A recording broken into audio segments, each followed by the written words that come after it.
From Amerivet Securities, a service-disabled, veteran-owned broker-dealer in New York City, we bring you Compass Check, a podcast created by veterans for veterans. The military uses a compass to navigate air, land, and sea. Now, Compass Check is here to help you navigate your transition into the corporate workforce. Our goal is to reach military veterans and members of the veteran community, empower and connect them with a multitude of resources that will ultimately set them up for success after leaving the military. I'm your host, Army veteran James Fitzgerald. Let's get moving.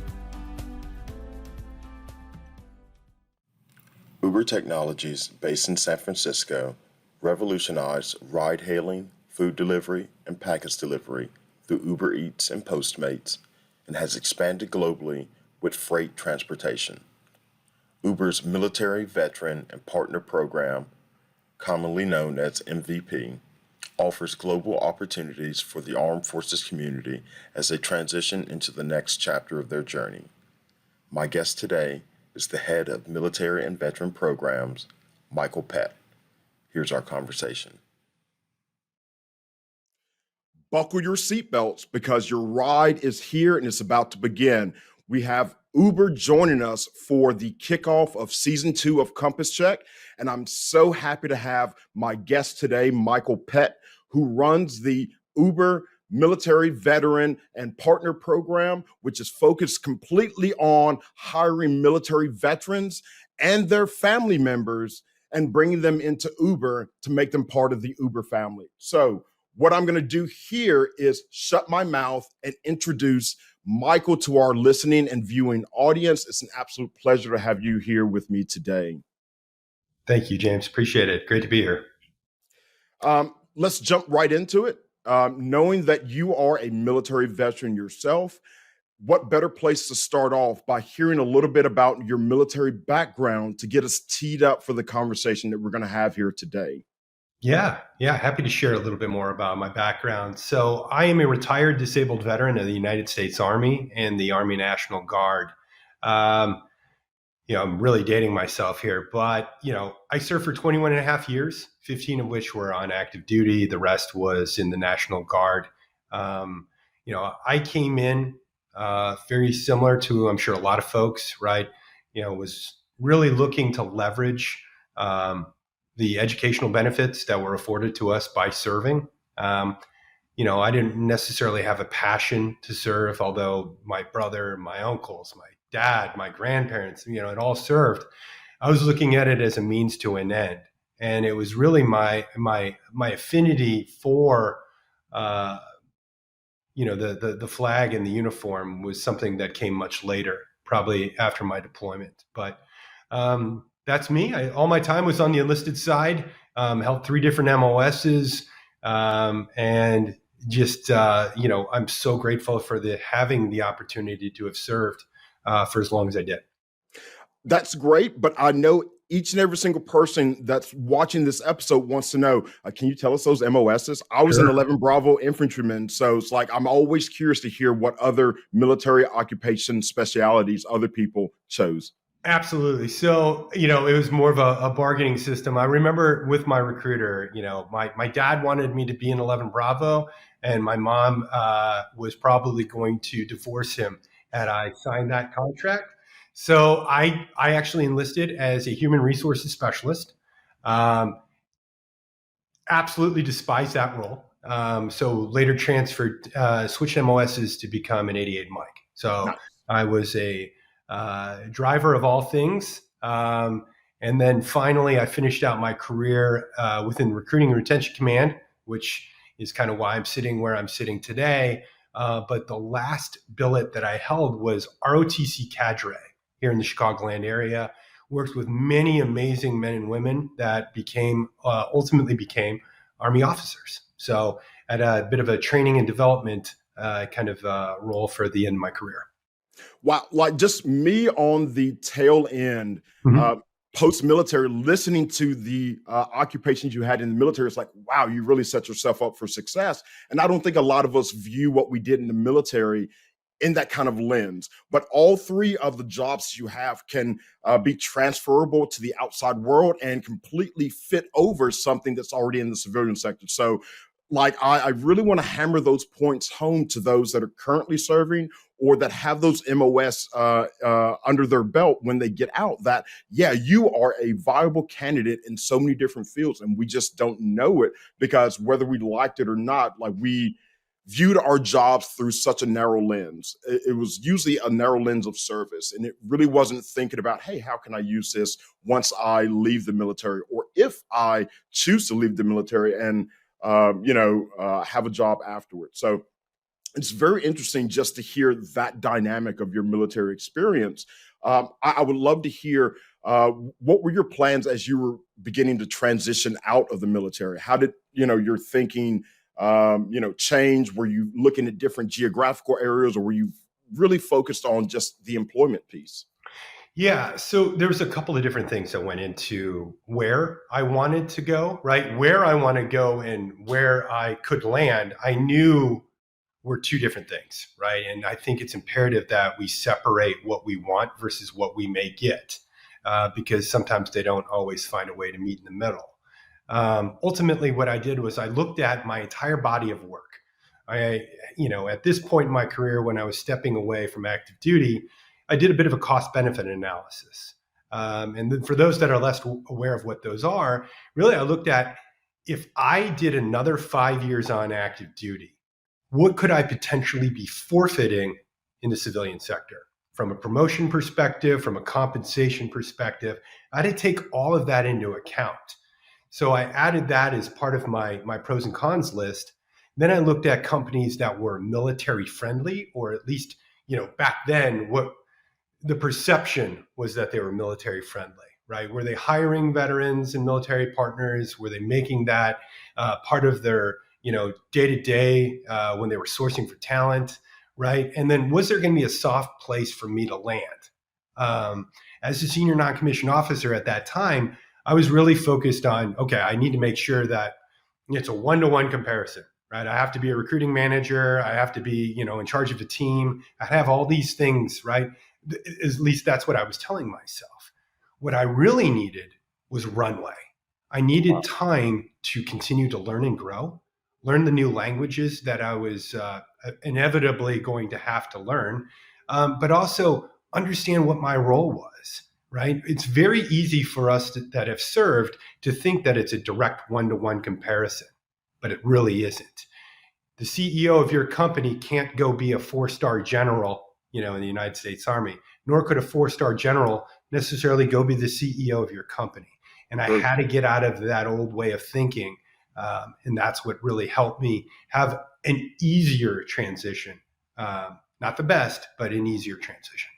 Wow, now I feel really stupid for the way that I introduced today's episode by making it seem like you can do this cookie cutter mode from your military time and do that into your civilian sector. So everyone that's listening, I made a mistake, but we're going to get better as this episode continues, because this is all about learning the lessons from those who've walked in our steps and walked in our combat boots, but also that are on the other side of their military experience, guiding us through. Like, this is the illumination of the path that we all wanted, but some of us didn't get as we were transitioning out. So sending the elevator back down to those that are transitioning out is the key to season 2 of Compass Check. Love that. Love that. Listening to your experience as a senior non-commissioned officer, what would be one piece of advice? You've already given tons and tons, but what would be one piece of advice that you would give to a mid-career commissioned officer as they're getting ready to transition out? Yeah. So, whether it be an NCO or a commissioned officer, right, there is certain intangibles that you are going to possess, right? You are going to be an excellent leader. You're going to understand how to manage your stakeholders. You're going to know how to kind of manage up and manage down from an expectation perspective. You can do that for other people, but what you should really be working on is doing it for yourself, right? As you make that jump from the uniform to the corporate gray, right, as it was once called, right? Those are things that you have to look at. And I mentioned runway earlier. I think that's absolutely imperative. right? I think us that have served are used to having trade oc at the ready. So if we don't understand something, we can go learn it. Or, we're capable of going out and, faking it till you make it. That's not going to work in the corporate sector. It just won't. Most companies are publicly traded. There's ROI, there's top line, bottom line. There's all sorts of things that need to be taken into account. So what I would recommend folks to do as they get ready for that step out is get a coach, get a mentor, get a sponsor, right? Find somebody that can help you navigate the waters, especially now, because the economic climate is very turbulent, right? And those are going to be things you may not necessarily be aware of while serving. So getting somebody that can kind of coach you through the process, somebody that can mentor you and shepherd you throughout your career journey, and somebody that can sponsor you, serve as an advocate and help speak on your behalf, or provide you with an understanding of how things may be. Finding those three components are really integral to the transition journey. So I definitely recommend that to all senior leaders, all commission officers, because you cannot transition alone. You can't. That's perfect. So I want to continue this conversation, but I wanted to go in the direction of how you ended up at Uber in your current position, because I'm sure that there was a transition period for you that took place, and for you to find the path that you're going to walk. Like, give us an idea of how you transitioned out and made it to Uber. Yeah. So when I left active duty, the first company I joined was Accenture. It's a large global consulting firm, one of the largest in the world. And I was very fortunate to join that company and that team at the right time. They were in the process of building out a military hiring program, some great leadership there, both on the executive and the management levels, that really kind of helped me figure out, ultimately what we need to do for the community. And because nothing had really been done, no specific student veteran programs, no specific junior military officer or junior NCO programs, we were able to kind of really test things out. And, I built out a really robust student veteran hiring program during that process. We were able to kind of replicate the way in which we hired across different programs. Ultimately, I wound up taking over that team and leading it into a direction that really hadn't been seen before. Thankfully, we had excellent sponsorship, a very robust budget that allowed us to kind of achieve credibility, build trust within the armed forces community. And, it's one thing to be able to hire very well, but you have to make sure that you can help them integrate and assimilate very well. So what we were building simultaneously wasn't just a very strong military hiring strategy, but we're also help building a strong integration program. So because of the successes that I had at that company, Uber saw that and had asked me if I'd come over here and help them stand up a global hiring program. So now at Uber, we have actually a program that sits within every location that Uber has a footprint. So we work with every military community wherever Uber operates. So we look at all of the MVPs, the military veterans and partners, and look to bring them on in any way. So I want to dispel one of the largest rumors that I'm sure is floating around in a lot of listeners and viewers' minds, that, when you say Uber, I don't have a driver's license. I don't want to drive cars. I don't want to be a taxi service. Please, please, please dispel this rumor that Uber is not just looking for independent contractors to drive cars. Right. There's so much more. Please. James, thank you so much for bringing that up. I was wondering if we were going to get to that part. So yes, let's hit it early. Yes. So first of all, our earners, whether they be a courier, a delivery, or one of our driving partners, they are the heartbeat of our business. We value them tremendously. But my program focuses on bringing folks into our corporate roles. So anything from sales to operations, technical program, product management, project management, you name it, we've got an opportunity there. it's very common for folks to think, oh gosh, Uber, I don't want to, as you'd mentioned, drive or deliver necessarily for them. It's the same probably misconception that folks have when they think about working for McDonald's, right? I don't want to be, or I don't want to flip burgers or make fries, right? We actually have a very, very robust corporate operation, right? With roughly 20 plus thousand employees globally. So Wow. those are the folks that I'm looking to bring on. If people are interested in earning for us on our platforms, I can help them as well. But my program really focuses on the corporate positions at our major hubs and centers of excellence and Greenlight hubs. I definitely think that there are a lot of military veterans that are very similar to me that had, some type of combat arms, military occupation speciality, or just something that you really don't find prevalent in the civilian sector when it comes to professions that are paying the money that we need to survive. Yeah. But I will say, like my geographic area, I live in New York. So for me, I don't even have a vehicle. I don't have access to, that avenue of approach. So for me, I automatically thought, well, Uber's not going to be a possibility for me to look into. But I wish I would have met you years and years and years ago when I was transitioning out to slap me across the face and say, wow, all the skills and attributes and characteristics that made you successful in the military, that's what we need here at Uber to make us a strong, successful, and vibrant company in the way that we want to be. So, yeah. Well, but with respect to you, James, you got to give yourself a little bit of grace, though, right?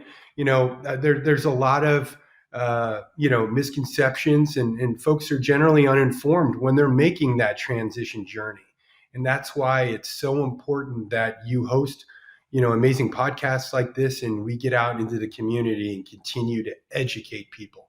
The only way we're going to make a change is by doing programs like this and getting out there and making sure we stay present in the community.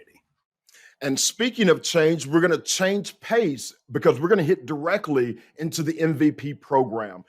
I'm going to turn it over to you to give us a broad 30,000 foot view of the program. Then we're going to start nailing down the different aspects of it so we can get a good warm and fuzzy.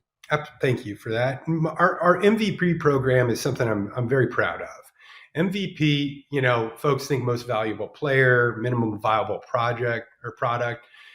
MVP in this respective instance stands for military, veteran, and partner. And military is really anyone who is wearing the uniform on active duty, guard reserves, a commissioning program. Veteran is anyone who has satisfied their military service obligation, right, with a discharge, other than dishonorable. Okay.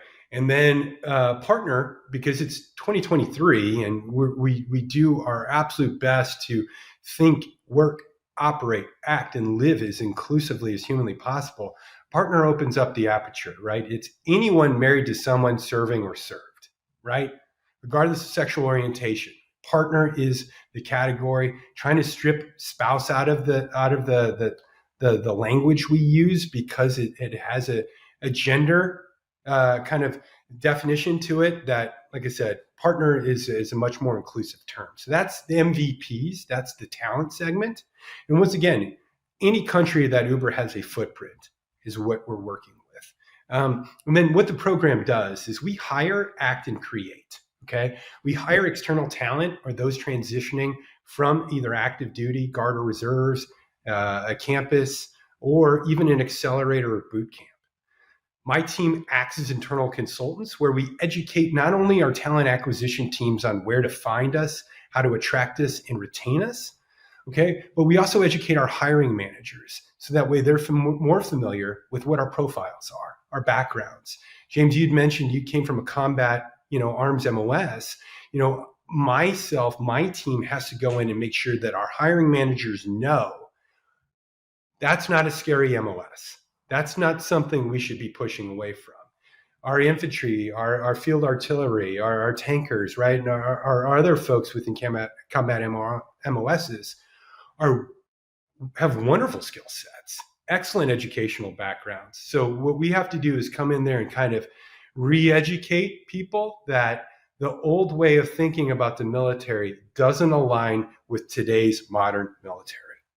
Absolutely. And just a small anecdote Mhm. for a funny story. One of the first professional interviews that I went to post military, I remember the young lady looking at my resume and asking about Ranger School and asking if there was something attached to the National Park Service. And it was just like a huge disconnect. Sure. And like I remember leaving that interview thinking, even if I got the job, I don't think this is the environment that would understand the person that they're hiring. Very, very true, right? In Ranger School, I mean, that's a tab that is an identifier that folks are so proud of, as they should be, for holding that.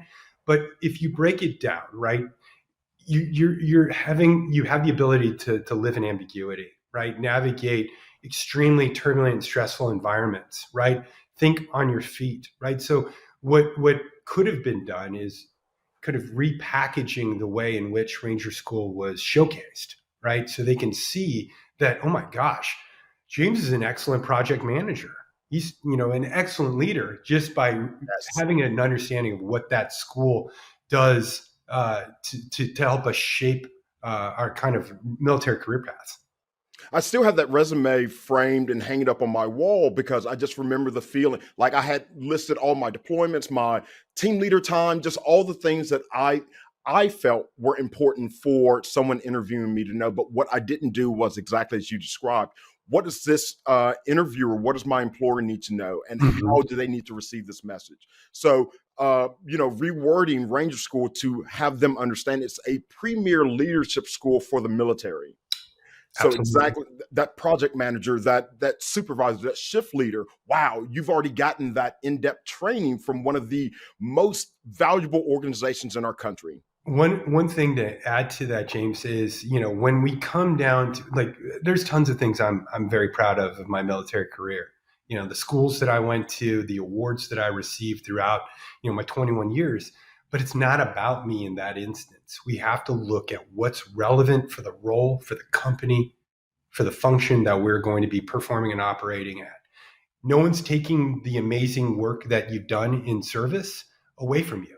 That shadow box is not coming off the wall. Your DD 214 is not going to be modified, but you have to be looking through that different lens, as you just mentioned, and thinking about what's relevant, what's going to help me achieve this position, versus what's going to water down my resume and distract the interviewer or recruiter from what I'm really trying to say. So, good point.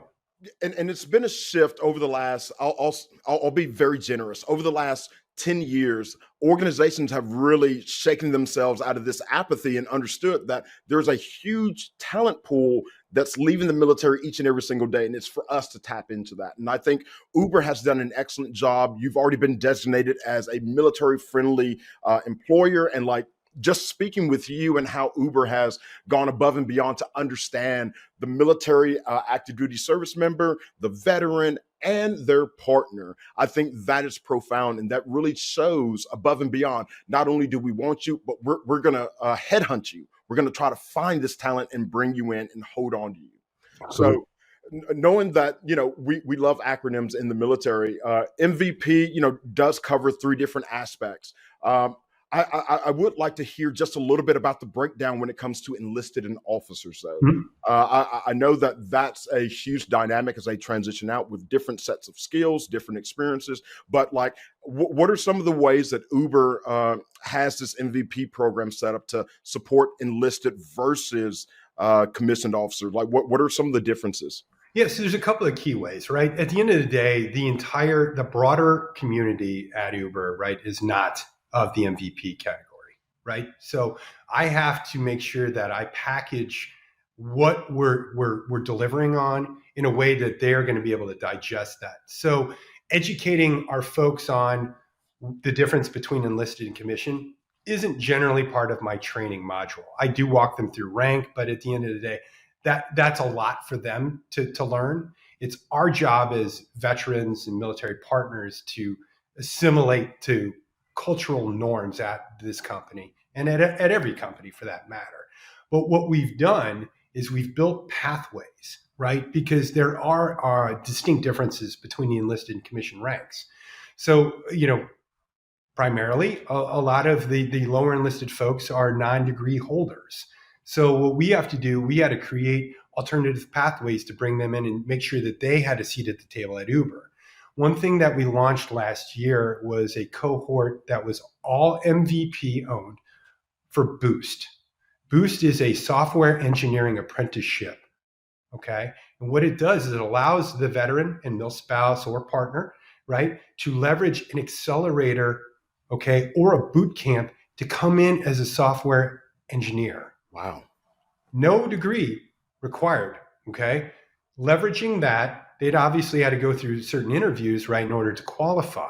But at the end of the day, that is one distinct pathway that we can help our junior enlisted folks, right? There's not necessarily degree holders or people that are still kind of figuring out life, right, and what they want to do. That was one unique way, okay, that I'm so proud of us for doing. Additionally, I've merged JMO to include our NCOs. When you look at the demographic data, right, our enlisted folks, right, especially in the NCO world and NCO Corps, are going back to school in droves and earning the same, if not better, educations than a lot of our commissioned officers. Now, they may have received that leadership experience through ROTC or OCS, but our folks have gotten it through their NCO academies, right? Couple that with the education, we've now leveled the playing field. So that way we've got ease of access, ease of opportunity, similar pathways in for both our non-commissioned officers and our officers. So those are just a couple of easy ways that we were able to kind of get quick wins that can help the entire community versus only looking at what's historically been regarded as the educated part of the force. I am blown away. Like you were setting the bar so high for each and every single company that comes after Uber on season 2 of Compass Check, because this is some stellar work. I would like to ask if you could give a piece of advice to anyone that would be interested in a career at Uber. What would that piece of advice be? So a couple of different things, right? The economy right now is I mean, there's a lot of things we can say about it, but the job market within tech it's very turbulent. If folks are interested in roles at Uber, we are hiring. Okay. I'm going to say that again. We are hiring. A lot of other tech companies have made some major workforce reductions. And, that's an unbelievably unfortunate part about the business world. But once again, Uber is in fact hiring. So if you're interested, I encourage you go to uber.com/careers. Look at all of our available roles and opportunities. Compare and contrast against your own respective background. If you're interested in that, connect with me on LinkedIn. Follow me on LinkedIn. All right, let's have a conversation about the position you're interested. We'll make sure that myself or my team can engage you and make sure that your resume is up to speed, you're interview ready, and then we can get you to apply for those positions. So that way you have an advocate internally working on your behalf, but also we help set those expectations. As I shared earlier, you don't have to go through this journey alone. That's what my team is here to help you with. So, if you're interested, I encourage you to do your homework, find the right role, okay? And then reach out to us. If you have trouble finding those right roles, okay, if you don't necessarily know where you fit in the monster or the machine, as I like to call it, then we can have a larger conversation about that before we start looking at specific positions. I mean, the MVP program really does give the military and veteran community and their partners a leg up in this type of employment situation. And in my research for our discussion today, what I came across was the company culture at Uber is very military veteran friendly. There's a employee resource group, Veterans at Uber, that is a robust program that really provides some of that additional wraparound support that you need, because your 9 to 5 is just 9 to 5. Like you're a holistic person that has 24 hours in the day. So it's great to have an employee resource group to kind of supplement some of those additional needs and wants that you would have, especially while you're working, because it's not just a cookie cutter mode for each and every single person. So I don't know if you have any specific information that you could give us about the employee resource group that would kind of illuminate a little bit further into, what resources, what benefits, or, kind of what connections would be provided. Yep. So with respect to that, I want to give a shout out to all of our ERGs that Uber has, right? We really do a fantastic job at, thinking inclusively and making sure we have representation for every person, regardless of how they identify. And with respect to our community, the armed forces community, we're one of the most diverse organizations in North America. That being said, there's going to be other areas where our ERGs might intersect, right? It could be with race, it could be with sexual orientation, it could be with religion, it could be with all those things. So while we invite you to join our Veterans at Employee Resource Group, we encourage you to join others because the only way we're going to get better is by working together. So, we've got that. When you go to our careers page, the .com that I shared earlier, uber.com/careers, you can actually click on some of the drop down menus and you can see a high level overview of each ERG that we have an offering for. So it's something to show how far we've come from where we were. Because historically, Uber didn't have a really wonderful past with thinking inclusively. And we've made tremendous strides and tremendous changes in a positive direction under our new leadership, with Dara and Nikki, and obviously our Chief Diversity Officer, Bo Young Lee. We are really so fortunate to have those three leaders. And that's an excellent approach. I think the military community as a whole has made leaps and bounds in making sure it's a holistic approach to give a group to all service members. And I think Uber's doing an excellent job in that respect too. And intersectionality is a humongous conversation that many of us are having in the civilian veteran sector about, hey, I'm not just a veteran. There's so much more to me. To your point about race, sexuality, there's so much that can be supported, and like it takes companies from the top down to be able to provide that approach. So it's great to talk to you about that.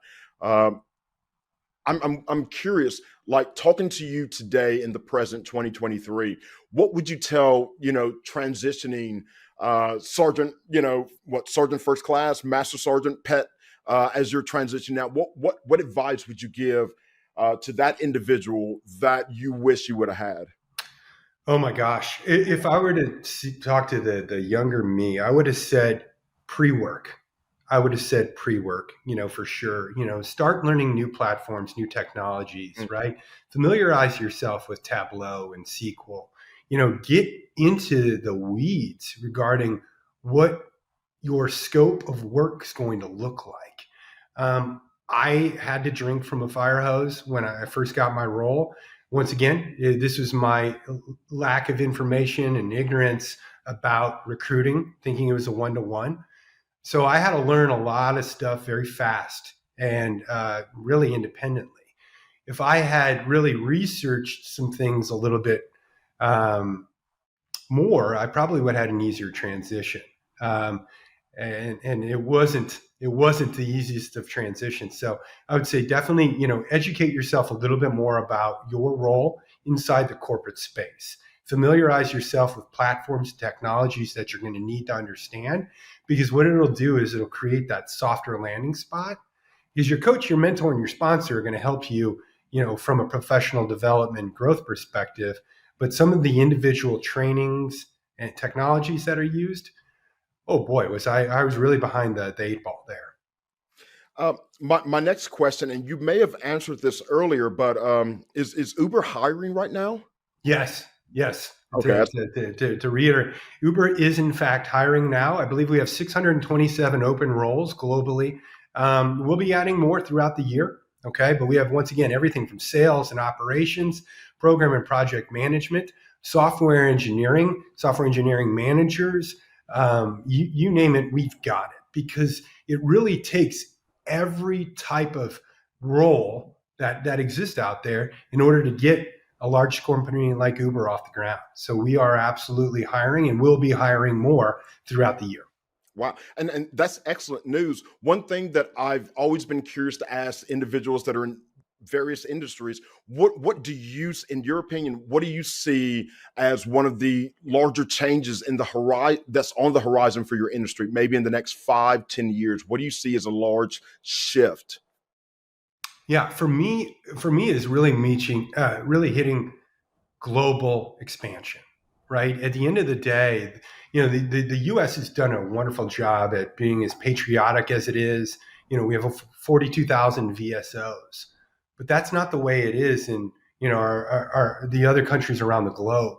You go over to EMEA, right, and a lot of that is handled through the ministries of defense over there or local employment charities. Okay, in some countries, folks are actually afraid or very, very, encouraged to not identify as ex-military, as an ex-service leaver, as a veteran, depending on how they choose to classify themselves. So, really, is my goal for 2023 and beyond is really expanding and staying present within that community and just reshaping the narrative on how folks from the armed forces are really valued and viewed in other cultures and in other countries. Wow. I mean, exactly to your point. I remember a few years ago, I met with an elected official from New South Wales in Australia, and they were coming here to learn how they can better support their military and veteran community, because they're looking at what we're doing here and the leaps and strides that we're taking to make sure that not only is the transition portion of your time taken care of, but when you start looking for that new career and you need those resources and benefits, that you still have support all the way through. So I think that's a point of pride to me, is knowing that America is at least on the global scale leading the way in terms of taking care of their military veteran community. But exactly to your point about Uber and their global expansion, it's great to see American-based companies that are like taking the things that they're learning and send them out into the world as well to like do good. I appreciate that. Yeah, it takes all of us, though, right? So this is going to be my last question, sure. but I really want to put the pressure back on you. What is one question that you wish I would have asked you, and how would you have answered it? Oh boy. Oh gosh. And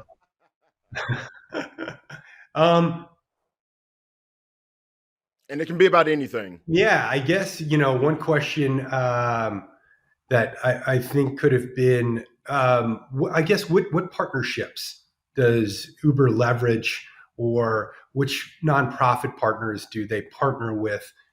Because if there's anybody working at another company that's listening in, maybe they could find value with respect to who I partnered with.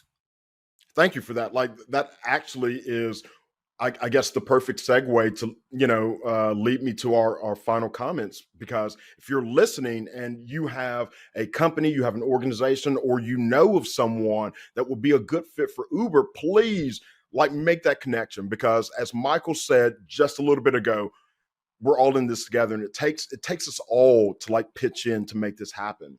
So including the nonprofit partners that are out there, please look into ways that you can connect with Uber to support our military and veteran community and their partners. Love it. So with all that being said, this has been such a stellar conversation. I've gotten so much more out of this than I ever anticipated. And it's only because I think I picked the MVP of Uber to come on and really illuminate the pathway that many of our military service members, veterans, and their partners are walking right now. So I just want to thank you again for joining me for this conversation. But I also want to say thank you for everything that you've made happen inside of Uber. Thank you, James. Appreciate it. No problem. I hope to have you back again so we can talk more about the great things that Uber's doing. But for now, I'm going to say this is your destination. You can go ahead and get out and make sure you give me a 5-star review, please. Thank you for listening to Compass Check with AmeriVet Securities. I've been your host, James Fitzgerald. See you next time.